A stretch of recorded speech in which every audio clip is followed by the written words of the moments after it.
오늘은 고난 중에 승리하는 길이라는 제목으로 은혜를 나누겠습니다. 우리가 읽은 본문의 말씀은 베드로서 중에 전서가 됩니다. 베드로 사도가 두 권의 성경 서신을 보낸 것이 정경으로 인정되어서 성경 두 권을 지은 것으로 알려져 있고, 또 베드로 사도는 수제자이면서 로마에서 순교를 한 것으로 알려져 있습니다. 이 배경을 보면 로마 황제가 포악한 일을 하고 가장 악랄한 네로 황제가 있었는데, 그 네로 황제 이후로 그 로마가 국교로 인정되는 313년이 되기까지 10대의 큰 박해, 10번의 큰 박해가 있었습니다.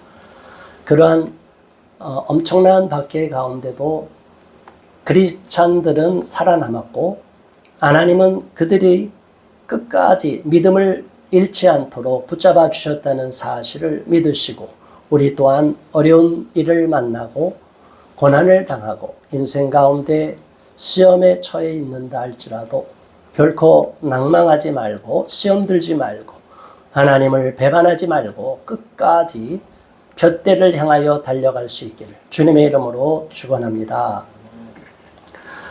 우리 인생 가운데 어려운 문제가 닥칠 때 성경에서 답을 찾으려고 하는 사람들이 크리스찬입니다. 세상 사람들은 문제가 있을 때 인간적인 방법만 해결책을 찾으려고 하고, 자기가 아는 지식의 범위 내에서 나보다 그 분야에 좀 나은 사람이 있다 싶으면 그 사람을 찾아가서 모든 문제를 해결받으려고 합니다. 그런데 정작 하나님께는 기도하지 않고 하나님께는 물어보지도 않고, 또 성경에서 어떠한 말씀을 통해서 나에게 은혜를 주시는지 성경을 읽는 가운데 감동을 통해서 깨달음을 주시고 그 문제의 해결책을 받는 경험이 없다 보니까 인간의 생각으로 지식적인 것으로만 문제를 풀려고 할 때가 있습니다. 그럴 경우에는 우리는 아무런 답을 찾을 수가 없습니다.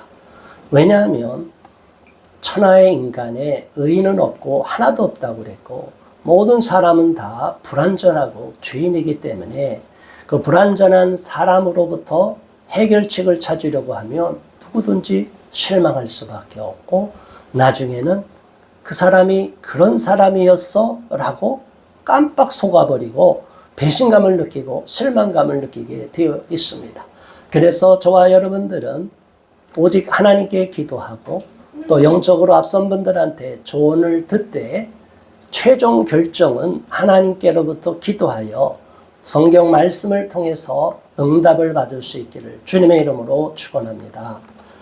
오늘 이 말씀 가운데 오늘 특별히 베드로전서 5장의 말씀은 제가 고난을 당하고 지난날 돌아볼 때 캄캄하고 앞날이 불확실하고 하나님이 저를 모세와 같이 광야의 훈련을 많이 시킬 때가 있었습니다. 저 역시도 교만한 마음이 있었고 잘난 척했던 때가 있었고 주제 파악이 안 됐을 때가 있었어요. 주제를 파악한다는 것은 굉장히 중요한 거예요. 우리가 전쟁에서 가장 교범으로까지 지금 동양뿐이 아니라 서양에서도 유명한 책이 있어요. 손무라고 하는 손자가 지은 병법인 손자병법입니다. 손자병법의 그 핵심의 내용은 싸우지 않고 이기는 방법, 부전승을 말하고 있는데, 근데 그것을 여러 번 나눠서 이렇게 펼쳤는데, 실제로 그 분량, 한자로 된 분량은 그렇게 긴 책이 아닌데 그 내용 하나하나가 깊이 있는 그 수준 있는 내용을 담고 있기 때문에 많은 사람들이 병법을 연구하다가 전쟁에서 이기는 방법을 통해서 어떤 계략과 어떤 지략을 가지면 이길 수 있느냐, 그래서 그 손자병법을 통하여 이제는 많은 사람들이 교훈을 받고 심지어 트럼프 대통령도 손자병법에 통달했다고 합니다. 자, 여러분, 손자병법에 특별히 모공편에 보면 우리가 잘 아는 내용이 나와 있어요. 지피지기면 백전불태. 보통 백전백승이라고 하지만 적을 알고 나를 알면 100번 싸워도 위태로움에 빠지지 않는다. 두 번째는 또 어떤 내용이 있어요? 부지피이직이면 일승일부. 적을 모르고 나를 알면 한 번 이기고 한 번은 진다. 또 한 번 얘기하죠. 부직이면 매번 필패. 적도 모르고 나도 모르면 매번 전쟁에 지고 위태로움에 빠진다는 거죠. 자, 이 내용을 통해서 손자는 항상 유리한 입지를 확보하고 유리한 지형을 선점하고 유리한 상황을 만들어 놓고 싸워야 이길 수 있다고 말했고, 결국에는 피를 흘리지 않고 싸움에서 이기는 방법이 가장 좋은 계책이라고 말하고 있습니다. 자, 우리는 또한 인생을 살아가면서 이것을 전쟁 교범으로만 볼 것이 아니라 성경에서 또 가르쳐주는 영적인 싸움의 원리도 있지만 이 방법도 하나의 지혜로서 우리가 가져올 필요가 있는데, 저는 손자병법을 통해서 나를 알고 적을 알고 이것이 가장 중요하다는 것을 깨달았어요. 그런데 많은 사람들은 적이 누군지도 모르고 내가 누군지도 모르고 있는 상황에 있습니다. 내가 누구인지 성경에 보면 나의 나된 것은 하나님의 은혜로다라는 고백에 바울의 고백이 있어요. 자, 성경에 나와 있는 그 말씀대로 내가 나가 된 것을 진짜 나는 무엇인가? 그리고 나는 얼마만큼 역량을 가지고 있고 어떠한 장점이 갖고 있고 어떠한 단점을 갖고 있는지 알아야 유비무환을 하지 않겠어요. 근데 많은 사람들은 자기의 장점만을 생각하고 단점은 전혀 생각하지 않아요. 자기가 어느 분야든지 세상에서 하나님이 우리 인간들을 주실 때 각 사람한테는 탤런트를 주고 재능을 줬어요. 어느 분야만큼은 누구든지 앞장서는 사람이 있고 잘하는 부분이 있어요. 그러나 모든 것을 잘한다고 착각에 빠질 때 위험에 빠지는 거예요. 저는 항상 부족함을 알고 부족함을 알기에 지금도 열심히 이것저것을 공부하고 노력하고 있어요. 죽을 때까지 우리는 공부할 수밖에 없고 배워야 될 수밖에 없는데, 내가 이만큼 아는 것이 다다라고 생각하면 그 순간부터 우리는 퇴보하게 되는 것입니다. 각 분야의 전문가가 되어도 그 전문 영역을 확장시키고 잘하기 위해서 끊임없이 연습하는 거 보지 않았어요?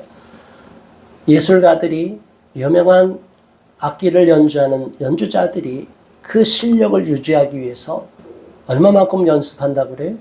하루에 6시간에서 8시간을 연습한다고 합니다. 매일마다 자기가 잘 알고 자기가 늘 하는 건데도 그 실력을 유지하기 위해서 끊임없이 그렇게 연습을 해요. 축구 선수도 세계적인 수준에 가면 자, 저 선수는 이제 연습하지 않아도 잘할 거야. 그렇지 않을 거예요. 최고 수준을 유지하기 위해서는 남들보다 더 열심히 연습에 임하고 연습하고 준비되어서 그 현장, 경기장에 나가서 실력을 발휘하게 되는 거예요. 또 통역하시는 분들도 그 최고의 통역을 유지하기 위해서 그 속도와 감각을 유지하기 위해서 끊임없이 노력한다고 하는 것을 저는 알고 있습니다. 우리가 각 사람이 갖고 있는 영역이 있는데 그 영역을 빛나게 하고 그 분야에서 더 노력하고 인정받기 위해서는 계속 실력을 갈고 따듬고 자기가 부족한 것이 없는지를 날마다 채워야 되는 것이. 그런데 많은 사람들은 이렇게 생각합니다. 내가 이만큼 했으니까 다 안다. 내가 이제 박사니까 다 안다. 우리는 박사가 된다는 것이 우리 한자에는 넓을 바기에 모든 것을 다 능통하는 것이 박사라고 얘기했는데 실제는 어느 한 분야의 전문성에서의 최고가 되는 거지 모든 분야를 다 최고가 아니라는 것으로 오해하지 말아야 될 것입니다.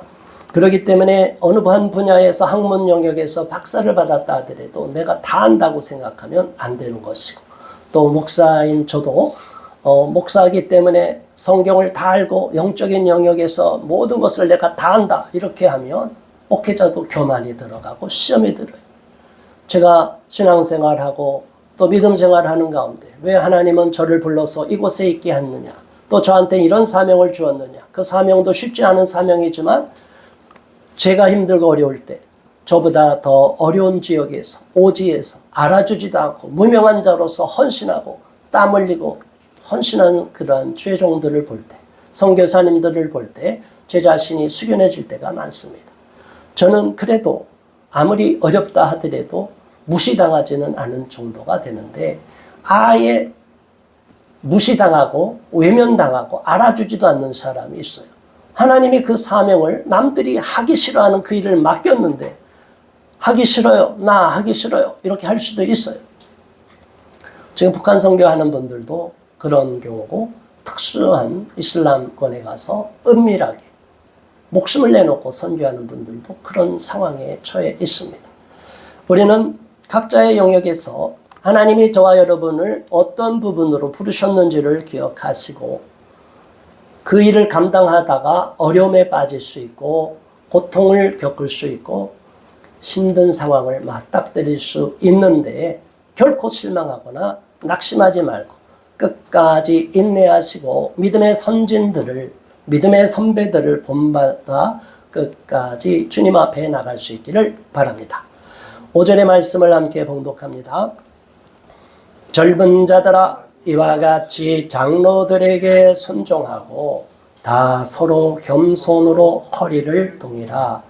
하나님은 교만한 자를 대적하시되 겸손한 자들에게는 은혜를 주시느니라. 아멘. 이 초대교회에서는 나이가 연장자, 신앙적으로 앞선 분들을 장로들이다 이렇게 얘기했고, 장로 중에는 가르치는 장로가 있고 또 치리하는 장로를 이렇게 나눌 수가 있어요. 그러니까 가르치는 장로들은 이제 목사로서 나중에 인정받게 되고, 그것을 뭐 성직제도로 가면 너무 이렇게 엄격한 직제로 넘어가는데, 자, 우리는 이 장로들에게 일단 영적인 권위를 인정하고 앞서 믿음 생활한 분들에게 순종하며 나가야 되고 겸손한 마음으로 가져야 될 줄 믿습니다. 겸손은 어떠한 모습을 말합니까? 겸손은 내가 남보다 낫다고 할 때는 겸손함이 없습니다. 우리가 자부심을 가질 필요는 있어요. 자신을 비하하고 열등감을 갖고 자기를 사랑하지 않는 사람은 오히려 불행한 삶을 살게 됩니다. 그러나 나를 사랑하고 하나님이 나에게 특별한 은혜와 사랑을 주셨습니다 라면서도 남들을 깔보지 않고 남들에게 배울 부분을 겸손히 받아들이고, 저분은 나보다 저 분야는 너무나 잘한다, 너무나 훌륭하다, 이렇게 인정하고 겸손한 모습으로 나가야 될 줄 믿습니다. 하나 예를 들면, 어느 목사님들이 이제 또 신앙인들이, 장로들이 이제 합창단이나 뭐 이렇게 특별히 봉사하기 위해서 어떤 단체를 만들어요. 그런데 그 무대에 올라가기까지는 아직 수준이 안 되는 게 있어요. 그럼 어떻게 해야 돼요? 일반적으로는 더 훈련을 시키죠. 더 훈련을 하고 가다듬고 실력을 갖추어서 다 그 자리에 올라가면 많은 사람이 감동을 되고, 정말 그렇게 감동하는 목회자 찬양단, 장로님들 찬양단이 있어요.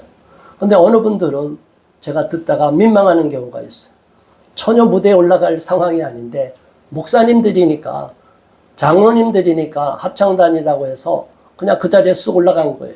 그 무대에 올라가서 그 노래가 끝나기까지 감동이 있는 게 아니라 불안하고 조마스럽고 민망하고 이러면 그게 은혜가 안 되는 거예요.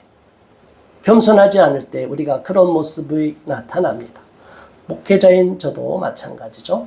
준비가 안 되고 어디에 가서 말씀을 전하거나 남을 대표해서 발언을 하게 될 때 자칫하면은 그게 큰 허물이 되고 부끄러움이 되는 경우가 있어요. 그래서 우리는 더욱 준비된 모습으로 나가고 겸손한 모습으로 이 땅을 살아가야 될 줄 믿습니다. 6절에 이어서 말씀합니다. 함께 봉독합니다. 그러므로 하나님의 능하신 손 아래에서 겸손하라. 때가 되면 너희를 높이시리라. 아멘. 이 가운데 또 방송을 통해서 설교를 듣는 분 가운데 지금 실망이 되어 있고 낙심이 되어 있는 분이 계시다면 이 말씀에 큰 은혜와 위로를 받으시기 바랍니다. 저도 이 말씀을 지금 수십 년 동안 이 말씀을 새기고 지금도 이 말씀이 마음에 와닿아요. 하나님이 우리의 소망과 열망이 무엇인지를 알면서도 아직까지는 우리를 모든 것에 그 사람이 흡족할 만한 수준에 이르지 못하게 할 때가 있어요. 여전히 자기 분야에서 탑이 되길 원하는 사람이 있다면 그게 아직 안 되는 경우도 있어요. 더 높은 수준으로 올라가길 원하는데 안 되는 경우가 있고, 또 세상에서도 인정받지 못하고, 또 신앙적으로 영적으로도 교계에서 능력을 인정받지 못하는 경우가 있을 수 있어요. 그럴 때 우리의 마음이 조급해질 수가 있어요. 때때로는 급한 마음이 들고 낙심이 되기도 하고 나도 모르게 침체에 빠지는 경우가 있어요. 왜 하나님이 내가 이렇게 헌신했는데, 왜 하나님이 내가 이렇게 하나님을 위해서 아무것도 욕심 없이 주님만을 바라보고 달려가고 있는데 왜 아직까지 나에게 원하는 것을 이루어주지 않느냐. 각 사람이 바라고 소망하는 부분이 있는데 그것을 선물로 주지 않고 여전히 하나님이 응답을 더디 이루게 할 때가 있어요. 그게 각 사람마다는 또 인생 가운데는 그 시기별로 다 그 내용이 달라지지만 어쨌든 간절히 바라는 부분이 있다면 그 부분에 대한 응답을 받기를 원하는 저와 여러분들은 그 응답이 더디 이루어짐으로 말미암아 낙심이 되고 하나님에 대해서 서운한 감정이 느껴질 때가 있다는 것입니다. 자, 그럴 때 우리가 어떤 마음을 먹을 수 있겠습니까? 기도도 안 됩니다. 또 아직 하나님을 깊이 모르는 가운데도 하나님이 정말 내 기도를 들어주실까? 이렇게 의심이 되는 사람도 있을 거예요. 신앙생활을 오래 한 사람들 중에 이 6절의 말씀에서 많이 위로를 받고 도전을 받고 또 용기를 받는 사람들이 많은데 저도 그러한 경험을 많이 했습니다. 하나님의 능하신 손이 있어요. 하나님의 전능하심을 믿는 저와 여러분은 하나님은 모든 것을 주관하고 계시다는 것을 믿고 인정하고 있다는 것을 분명히 삶 속에서 경험하고 그렇게 살아가야 되는데, 때때로 우리는 하나님의 손이 능하지 않다고 의심할 때가 있어요. 하나님이 능력이 없으신가 보다. 하나님이 힘이 없으셔서 이 나라를 이 지경으로 만드셨나 보다. 하나님 우리에게 간절히 기도했는데 그 기도는 외면하시고 저렇게 불법을 자행하는 자가 저런 권세를 얻게 되었나 보다. 우리는 이렇게 하나님을 의심할 때가 있어요. 어떻게 생각하십니까? 하나님은 그런데 하나님의 지략과 하나님의 계략과 하나님의 원대한 마스터 플랜 속에서는 더 넓은 것을 보고 계시다는 거죠. 만약 하나님이 응답을 주지 않았다면 저와 여러분에게 부족함이 있었다는 거예요. 또 우리나라에 어려움이 있다면 우리 민족 가운데 우리 백성들이, 우리 국민들이 범죄한 일이 많고 하나님 앞에 합당하지 못한 모습이 있다는 거예요. 그것을 먼저 선결적으로 해결하지 않고서 우리는 무조건 복을 받고 복된 민족, 전 세계가 부러워하는 민족, 이렇게 우쭐거릴 필요가 없다는 거예요.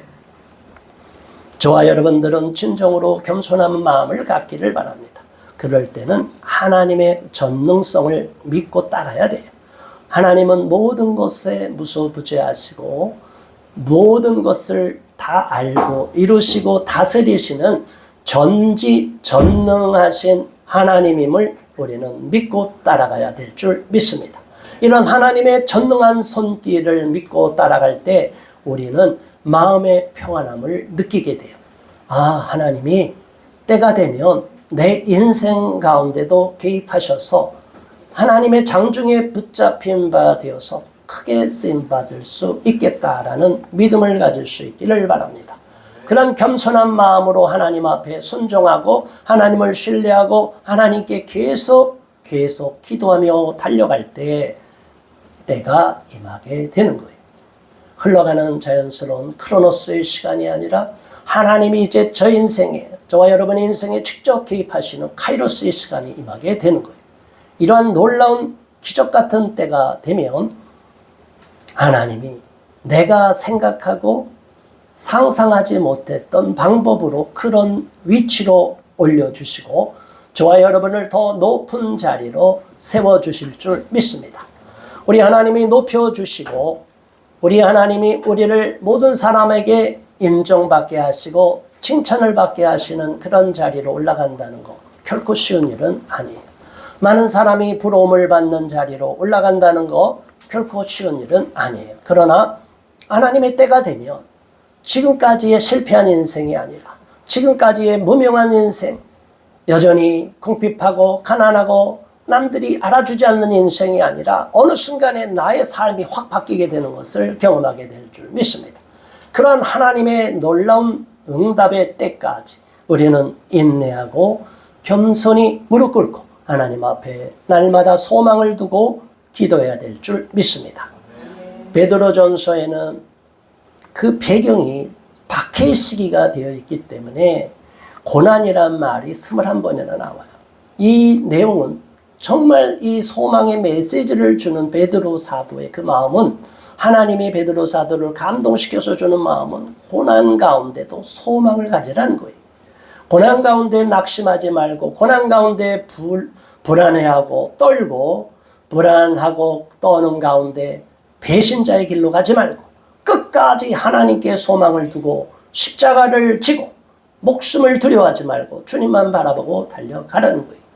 그렇기 때문에 저와 여러분은 믿음으로 순종하는 것이 결국에는 십자가에서 완성된다는 것을 아시고 하나님이 나에게 원하는 그 길이라면 기꺼이 거기에까지 순종할 수 있기를 바랍니다.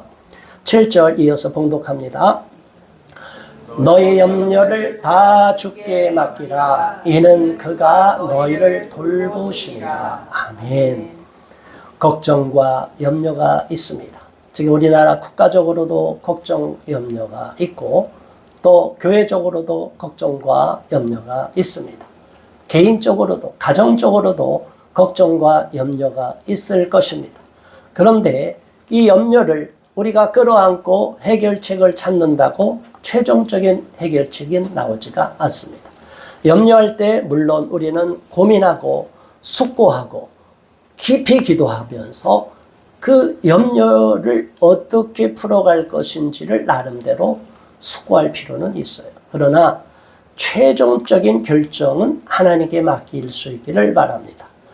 저와 여러분이 풀 수 없는 문제, 해결되지 않는 문제가 있다면 그 문제는 하나님이 해결할 수밖에 없는 영역이고 하나님의 주권에 속한 영역이라고 믿는다면 하나님께 맡기고 걱정을 맡기고 이 국가의 운명도 하나님께 맡기고 우리는 우리의 역할을 다해야 될 줄 믿습니다. 저와 여러분이 하나님으로부터 받은 사명이 있다면 그 사명이 아무리 힘들고 어려워도 묵묵히 쟁기를 잡고 뒤를 돌아보지 않고 나에게 맡겨주신 사명의 돌짝밭을 갈아엎어야 됩니다. 그 돌밭을 갈아엎어야 씨를 뿌릴 때 30배, 60배, 100배의 결실을 거둘 수 있지. 그냥 돌밭을 내버려두고 포기하고 자포자기 해버리면 아무것도 이루어지지 않는 거예요. 걱정하고 염려만 한다고 문제가 해결되지 않습니다. 걱정하고 염려하는 문제를 놓고 기도하며 그 문제를 하나님께 알려고 하나님께 올려드리면 하나님이 가장 좋은 해결책을 우리 인생 가운데 주실 줄 믿습니다. 우리 국가적으로도 그런 해결책을 주실 줄 믿습니다. 하나님은 공의의 하나님이십니다. 불의와 불법을 용서하지 않고 용납하지 않는 분이시고 정의를 추구하시는 분이고 정의를 선포하시는 분이고 우리에게 정의를 요구하시는 분입니다. 그러한 하나님께서 불의와 불법을 끝까지 묵인하고 방관할 거라고 저희는 절대 생각하지 않습니다. 반드시 하나님은 그때가 되면 악인들이 벌을 받고 심판받을 날이 있을 줄로 믿고 나를 힘들게 하고 괴롭혔던 자들 마음의 분노감도 생길 수 있는 그런 사람들이라 할지라도 내가 원수를 갚지 말고 하나님께 맡길 수 있는 믿음을 가지시기 바랍니다. 그래야면 하나님이 다 맡아주시고 원수도 갚아주시고 그 원수를 쫓아가서 우리가 또 보복하면 그거는 영화에서 하는 범죄하는 것이지 우리는 똑같은 수렁에 빠지는 거예요. 하나님의 복수의 방법은 어떤 것입니까? 시편 23편에 나와 있듯이 원수의 목전에서 잔치상을 베푸시고 내 잔이 넘치게 만드시는 거예요. 하나님이 더 많은 복과 은혜와 많은 사람한테 존경받는 그런 자리로 올려주시는 거예요. 그때까지 우리는 인내하고 겸손히 하나님께만 달려갈 수 있어야 될 것입니다. 우리 하나님이 우리를 다 돌보실 수 있기 때문에 염려를 내가 끌어안지 말고 염려를 하나님께 맡길 수 있기를 바랍니다. 유튜브나 이런 걸 보면 그 수면제 광고가 굉장히 많아요. 여러분, 현대인들이 잠을 못 자서 또 쉼을 못 누려서 마약을 빠지니까, 마약에 못 가니까 프로포폴 이런 거 하는 사람들 많아요. 그것도 불법인데 무슨 얘기예요? 근심 걱정이 너무 많으니까 그냥 수면 내시경 할 때 경험하셨죠? 아무 생각이 없는, 그냥 푹 자버리게 만드는 거예요. 그 시간이 괴로우니까 그 시간을 벗어나기 위해서 그런 잘못된 방법을 쓰는 경우가 많아요. 자, 여러분, 수면제 의지하는 크리스찬이 있다면 마귀한테 점점 빨려 들어가는 거니까 얼른 끊어버리시기 바랍니다. 그 시간에 하나님께 기도하시고 부르짖어 기도하시고 잠이 안 오면 성경을 계속 읽어보시고 무릎 꿇고 성경 읽다가 잠에 골아 떨어지시기 바랍니다. 불면증 다 날아가요. 하나님의 방법을 사용하지 않으니까 인간의 방법으로 자꾸 벌렁 침대에 누워갖고 편히 잠자기 오는데 걱정이 되고 염려하는데 예민한데 잠이 와요. 마귀가 계속 그냥 불면을 갖다 주는 거지. 우리의 마음은 스스로 자꾸 구렁에 빠지고 수렁에 빠지도록 만들어요. 그렇게 하면 안 되는 것입니다. 염려를 다 맡기고 평안함을 누리고 찬송하며 이겨낼 수 있기를 바랍니다. 우리가 잘 아는 8절의 말씀, 또한 승리한 길, 고난 중에 승리하는 길을 또 말씀하고 있어요. 8절, 근신하라 깨어라 너희 대적 마귀가 우는 사자같이 두루다니며 삼킬 자를 찾나니. 아멘. 근신하라 깨어라 그랬어요. 근데 요즘은 마귀를 친숙하게 만들어요. 요즘 데몬 K-팝에서 캐대헌인가요? 요새 외국 애들 그 영상을 보니까 지금까지는 마귀 귀신 무서웠는데 캐대헌을 보고 나니 너무 친숙해요. 여러분, 우리가 캐대헌이 K-팝이 한국을 알리는 건 좋은 일이에요. 그렇죠? 그런데 그 영적인 그 메시지를 보면 결코 좋은 게 아니에요. 노래는 중독성이 있어요. 저도 그 노래 들으면 막 감정이, 리듬이 이렇게 올라와요. 근데 거기 푹 빠져갖고, 이렇게 노래 보고 보면 아이들이 다 정신이 팔리고 영적으로 도둑질을 당하는 거예요. 그러니까 우리 아이들도 그런 것은 볼 수는 있어요. 그것까지 못 보게 하면 나중에 딴 데 가서 보면 더 위험해요. 보고 면역력을 키워줘야 돼요. 저것이 어떤 내용이 있고 어떤 가사가 있는지, 멜로디는 아름다운데 가사의 내용이 얼마 많고 위험한지, 그리고 유명한 K-팝 스타들의 그냥 노래만 들으면 안 되고 뮤직비디오를 보여줘야 돼요. 뮤직비디오를 보여주면서 보면 얼마나 무서운지. 그 유명한 BTS도 피땀 눈물 보세요. 그거는 영혼을 사탄한테 팔아 넘기는 거예요. 그거 더 유명하게 하면 파우스트에서 나오는 메피스토펠레스, 자기 영혼을 팔아버리는 거와 똑같은 거예요. 그 인기를 얻기 위해서. 자, 여러분, 수준 있게 문학적으로 얘기하든 그냥 대중음악적으로 수준으로 얘기하든 우리 똑같아요. 마귀는 각 사람의 수준에 맞게끔 우리를 현혹하고 미혹시켜요. 그러니까 우리는 늘 마귀를 대적하고 영적으로 깨어 있어야 될 줄 믿습니다. 주 예수를 믿는 저와 여러분은 구원을 받는 것은 물론이고 성령이 우리 안에 있으면 악한 영을 대적하는 권세를 주셨어요. 귀신의 영을 쫓아내고 사탄을 쫓아내는 권세를 저와 여러분에게 주신 줄 믿으시기 바랍니다.